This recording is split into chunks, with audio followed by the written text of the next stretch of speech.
Hello, good day. So this video will show you on how to integrate F22 or any access control for ZK devices and the slave device FR1200.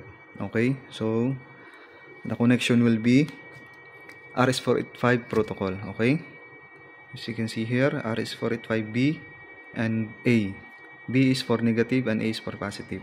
And I make here separate power for the slave and another power for the master. So, and from here, make sure that you enable the dip switch 1.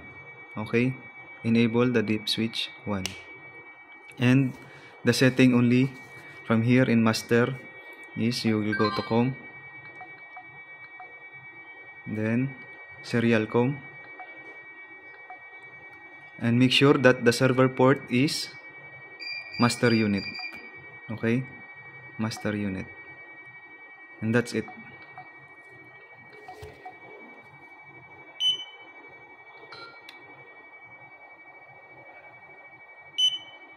Thank you.